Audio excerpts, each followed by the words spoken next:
Hello, OIS podcast audience. Welcome to another episode of the Rob and Jay Show. This is, I don't know, what our fifth, sixth, seventh attempt at trying to get the interview process correct between the two of us. I think it's our 8th or 9th. Something like that. Okay. But we're happy to be here again today. Just for those of you who don't know me, my name is Rob Rothman. I am a glaucoma specialist by training. I spend about 50% of my time in clinical practice. And then the remainder of my time is spent running InFocus Capital Partners, which is an ophthalmology-specific venture capital fund that is fully invested at this point. We are currently navigating the assets in the portfolio and contemplating our second raise. Jay, want to introduce yourself? Yep. I think people know who I am. Jay, anterior segment surgeon in Northern Jersey. I teach at the New York Eye Near. I also spend the majority of my time seeing patients, but a lot of my time also with the industry. And different think tanks and a couple C-suite jobs and so forth. But nonetheless, what keeps us running with this program is that we love entrepreneurship and we love having people on this podcast that are better than us at what we do. So no further ado. Right. So it's our pleasure to welcome today Sean O'Neill, who is the president and chief commercial officer of VLACE, which is a very exciting company, one that I've been familiar with and watching closely for the past several years. And Sean, it's a pleasure to have you on the podcast today. I appreciate it. The honor's mine. Thank you, Rob and Jay, for this opportunity. It's always great to get together with like-minded people and share the story of innovation. So appreciate the time. You know, it's always interesting. It's great to have people on the show who share the passion for propagation of science and ophthalmology, right? Things that are going to make the lives of patients better. And, you know, we'll talk about the company in a few minutes, but I think one of the things that I find fascinating and I always are interested in hearing about is the journey, right? How did you get to where you are today and what your background is, how you ended up at, you know, what could be a very groundbreaking ophthalmology company in the very near future. So tell us a little bit about that. No, wait. Before that, this week is a great week for baseball. Everyone's hitting home runs. But in basketball, it's called Final Four. So I have our favorites. Correct. Sean, this is the most important question. Who is it for you for Final Four? I'm going to have to stick with the great state of Texas and go with University of Houston Cougars. I have the Cougars winning it all. I think they're a scrappy team. And, you know, I know we not only love innovation, but we love culture and leadership here on this podcast. And one of the things that impressed me is after Houston's last win, you know, Coach Kelvin Sampson was being interviewed and they asked, you know, what's the difference with this team? And he said they love each other and they trust each other. And when you get a team together with super talented, but you add that culture piece, they're unstoppable. I think they're going to make it happen. Well, based on that answer, Sean, it's been nice speaking with you. Today. His son went to Duke. I went to business school at Duke. It's the Blue Devils. But if they don't get it, Houston. All right, we'll cut you a little slack. Sorry, a little slack. Now I can go back to no. Sorry. So back to your journey.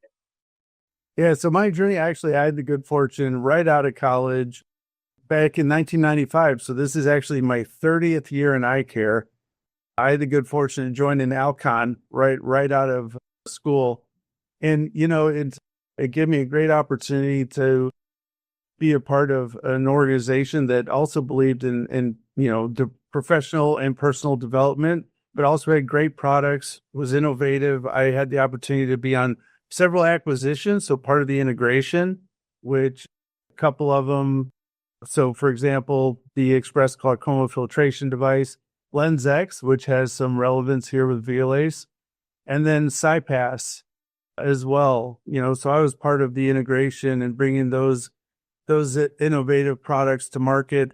And it spurred my excitement around innovation and being on the forefront and launching products. I mean, there's nothing better than launching a product. And your point earlier, Rob, seeing the impact that it has on patients' lives and really making a difference, especially with a disease like glaucoma. You know, it's the leading incurable, you know, blindness disease, and you know, have an opportunity to have more innovation, more options for patients. So after 22 years at Alcon, I went to Sight Sciences, was able to, launch the Omni device there as well as tear care. So dabbled a little bit in the dry eye side, which I know you all enjoy as well. And then came over to Vilace about 2.5 years ago. And it was really what drew me in. So I knew some of the team at Vilace from the LensX days. And, I was talking with Tom Frinzi, so I appreciated him reaching out to me. He spoke to Tibor Juhas, who was the co-founder, interestingly enough, of both Intralace, LensX, and then Vilace. And when I heard we're bringing femtosecond laser together with glaucoma, I knew I had to be a part of it. And it's been a great, great journey now in the last 2.5 years, and look forward to completing it and bringing this great, great product to market. So do you think that your time, you've been kind of like a glaucoma guy, right, throughout your time, right? You've been kind of in the glaucoma space by default, I guess. I mean, you just got put in there. Is there something specific that continues to, propagate you through the world of glaucoma innovation? Or is there, is it kind of just like, well, I did glaucoma, so I'm going to keep looking at glaucoma things? I mean, how does that happen? And it's an important question because I think the experience of your, prior launches is going to be critical to what happens to Vilace going forward. So I just want to know how you ended up doing that. I was definitely, I see it as serendipitous. In 2008, I was doing mostly pharma at Alcon at the time with some sales and marketing leadership roles. And then all of a sudden they acquired Optinol. And one of my mentors, Jim Thomas, reached out and was like, hey, would this be an opportunity for me? And that was my first foray into surgical. But what I think was so great and where I kind of got bit by the glaucoma bug was I was then introduced to people like Dr. Ray Brown, Dr. Rick Lewis, Dr. Tom Samuelson, and Dr. Rob Noecker. And they fed into me. I mean, they were so gracious and shared with me the trials and tribulations of a disease like glaucoma, which is a chronic incurable disease that is frankly kind of known, but not 100% well known. We deal with IOP reduction, but there's so many other factors that go into, trying to preserve vision for patients or why they're losing vision. And I was mesmerized by it. And so, I took some other paths. I did LensX, and then I went back to pharma for a little bit in executive sales leadership role. But I then came back to SciPass, and then I went to Sight Sciences. And I think glaucoma is really interesting. And today it's so great because there is so much innovation. You look at all the innovation that's happening in glaucoma. You hear people like Dr. Paul Singh joke that, glaucoma wasn't cool, but now it's sexy and everybody wants to be a part of it with, MIGS and now, these non-invasive, incision-free opportunities like Vilace that I think are really going to make a big difference for patients. And so it's a bit of the disease, it's a bit of the innovation, but then it's also the opportunity to have mentorship that I think really drew me into glaucoma and keeps me there. There's no doubt glaucoma right now is incredibly hot. So he trained in fellowship at the New York Eye and Ear for glaucoma. I trained in fellowship at the New York Eye and Ear for cornea. We went to med school and undergrad together as well. So we've been together, unfortunately. We're not Siamese twins, but we're quite close. But a lot of my practice... It's been a painful journey. Yeah. A lot of my practice... A labor of love. Interventional glaucoma the last, 12, 13, 15 years. And whether drug delivery, whether, MIGS, classic MIGS, or whether laser, right? There's a lot of excitement there. You're right. The last several meetings, Sean, the last couple of years, we've just seen so much excitement about it that the payers try to get in the way, but you just can't lose focus of the patient. And I think, and I call myself now an anterior segment surgeon, where we focus on, cornea, glaucoma, ocular surface, and refractive. And I think you do a lot of that as well. Yeah. You love doing traps, but you're also doing that as well. So there's a new genre of surgeons coming out and optometrists that are dealing with that level of disease state in the practices. And then leaders like you that are taking, innovation and trying to give a scale and abilities to really include that in the armamentarium is really, really exciting. So what excites you about eye care the most beyond glaucoma? You didn't go into orthopedics or into cardiac surgery or the GYN, urology, ENT, right? Also specialties that are very similar to ours. But what keeps guys like you that came out of, school, went to Alcon, and it's 30 years. I mean, that's pretty much rivals our tenure in eye care. You're still in eye care. Like, why? We have no choice, but you have a choice. I do have a choice, but I wouldn't have it any other way. And for me, it is the relationship. I think it's a unique environment where the collaboration between industry and the, doctors and surgeons, ultimately the customers, right? That is that collaboration that I think is so special here. And I say that from a standpoint that I don't know any different. But when I talk to people who are in other industries, they say that they don't experience what I tell them I'm experiencing. So for me, I don't want to learn any different. I mean, this is just, it's so great because you really do, you build relationships. You mentioned the ORs, Jay, it's like the operating room is such a great place to be because that's where you're really partnering with, the surgeon ultimately to do what's best for the patient. And that's just an environment that I enjoy being a part of and wouldn't want to change it. The interesting, and I agree with you completely. People ask me why, chose glaucoma as a specialty. And, after I get through the initial, I was purely psychotic and had no idea doing people on stage. I realized that, the value of the relationship and taking care of patients is kind of nice, right? It's a little different than some of the other things we do in ophthalmology, like cataract surgery, for example, where it's kind of one and done. So the relationship is kind of critical and you get to grow with your patients. And while that can be a sort of a bane of your existence, it's also a blessing, right, to have those opportunities. The interesting thing, at least from my perspective as a, venture capital fund guy, is that when I speak to investors outside of, or that are not fully aware of the ophthalmology space, the entire world seems to be focused on retina, right? And we've had 2 unicorn-sized exits in retina, for dry AMD. And I think the novelty of treating something where there was no treatment before kind of led to, let's say, oversized and, some people argue unjustified valuations that may end up hurting ophthalmology in the future, potentially, right? Because is there a real return for that value? We try and focus on things that not necessarily are incrementally advantageous, but can be disruptive, but in other ways. And that kind of brings us back to VLAs, right? This is potentially a company that has something that's disruptive with huge value and deserves to be considered as something that's as important as any other, big news kind of event in the past. So tell us a little bit about the company and tell us a little bit about technology, and let's see if people can kind of grasp why it's so important. You bet. So it's so VLACE is a privately held venture-backed company out of Aliso Viejo, California. And it was co-founded by Dr. Tibor Juhas, who, as I mentioned, was also the co-founder of Intralace and LensX.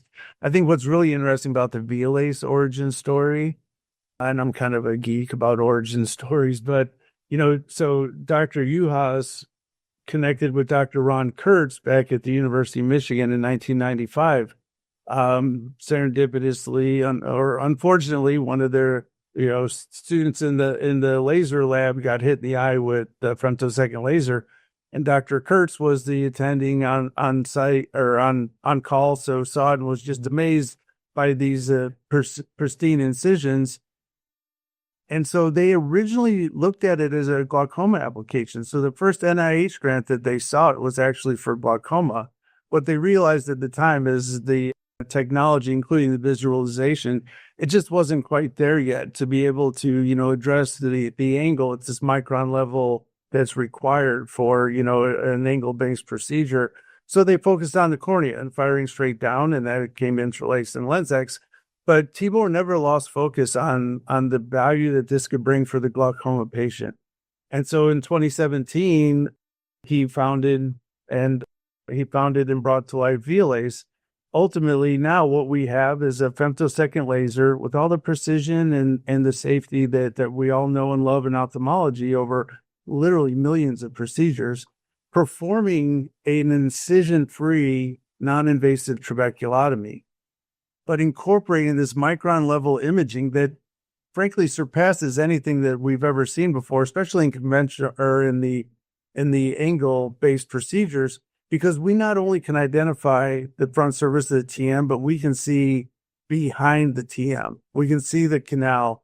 Ultimately, our goal is to be able to take this to the next level and create a precision medicine approach where we can identify preoperatively the canal, the collector channels, where it's open, where it's closed. And now you can place that trabeculotomy where you believe is going to best, suit that patient and that patient's needs based on their anatomy, because we know every canal is different, right? They're closed in some areas, they're open in others, it's segmented, it's not circumferent, it's not like a tube going around. So we believe that this, if you could combine this micron level imaging, both gonio and OCT, with the precision and the safety of an incision-free femtosecond laser, that we now have given the opportunity to really address a larger patient population, as well as bring in additional surgeons into the space because they're so familiar with femtosecond lasers.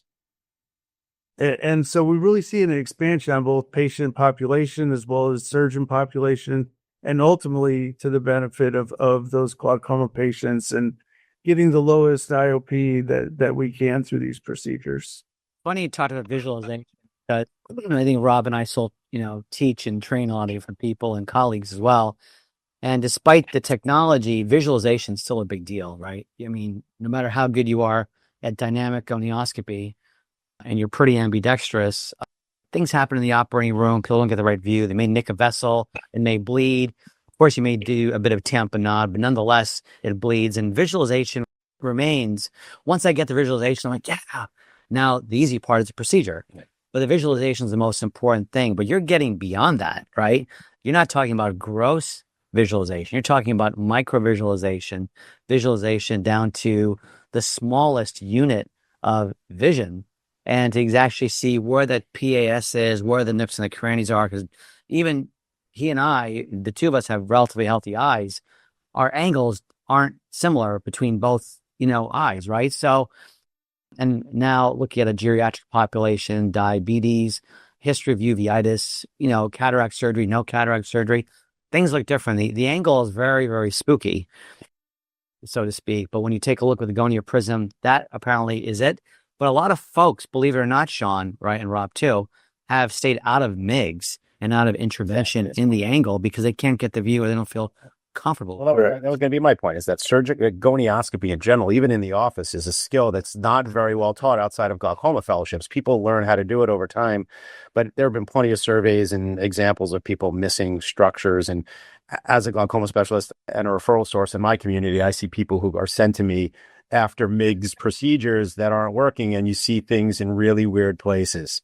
Stuff that is in a place where it doesn't necessarily belong. And this kind of happens all the time. So you're taking that out of the hands of the surgeon entirely and automating the process. So let me just ungeekify it for people who may not be surely aware of what we're talking about. But femtosecond lasers are now used routinely for cataract surgery and have been the mainstay have been the required piece of LASIK for years. So, it's ultra fast, ultra precise, femtosecond technology that results in, as much precision as we'll probably ever achieve in ophthalmology, now being utilized not to reshape the cornea or to manipulate the lens during cataract surgery, but to actually manipulate the drain of the eye externally using femtosecond laser light to alter the drainage structure of the eye from outside the eye in and create a surgical result that normally would require us making an incision in the eye, sticking a blade or some device in there and accessing it. Now this can be done. This is an example of a purely non-invasive glaucoma surgical procedure. Correct. Well said. I love it. I'm going to write all that down, and that's our next sales aid. Yeah. I'm good at unifying things to bring things down to my level. Jay's up here. I'm down here. I need to think of things at this level. Yeah. So femto, for the most part, in cataract surgery the last several years has been outside the paramix. Most of what we do in glaucoma is inside the paramix. People don't want to have glaucoma. They rather not see us 3, 4, 5 times a year. They don't mind a visual field once in a while, or an ERG or an OCT, and some drops, which end up being the bane of their existence. and they're bored by it. But we've rarely had a situation where it takes us out of the payer landscape for glaucoma. You don't have to share this with us, but what are your plans for those kind of patients, taking care of our kind of patients? So obviously glaucoma is, as we've stated already, a very complicated, serious disease state that is a covered service. And you think about it as predominantly a Medicare population, and Medicare does cover it. So we have created a strategy within the reimbursement landscape. And this is public, so we do have a code at 0730T, which is trabeculotomy by laser with OCT guidance. And so it's very specific to our treatment, which is we've coined, we like to kind of keep it at a level 2, Rob. And so we've coined, a femtosecond laser, image guided, high precision trabeculotomy, flight treatment. And exactly. So when you're ready to take off, we're ready with you. And so, we do have that code. And so then the next step is, as we begin to, approach either the FDA or a U.S. focused IDE, investigational device trial in the U.S., we'll then approach CMS to identify payment. So that's our next step. Our goal is, and what we believe will occur, is we will be commensurate with your typical glaucoma procedures based on the modeling, the work, and the advice that we've received so far. So we believe that will then make the payment accessible. And then obviously the third part will be coverage. And we are preparing for that, as well, as I mentioned, in the way of a U.S. randomized controlled trial out to 12 months as well as 24 months, because we know the payers have kind of signaled that that's the level of data that they're looking for coverage decisions.